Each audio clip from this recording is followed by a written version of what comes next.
solar यहाँ छ त्यो चाहिँ चुला भात पकाउने चुला हो यी सामानहरू धेरै यस्तै छ सामान राख्ने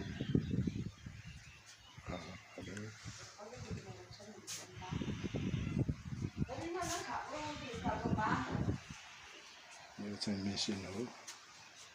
काठ चिराउने फर्निचरमा भए जस्तै हो अनि हिजो र आजमा बनाएको यो र्याक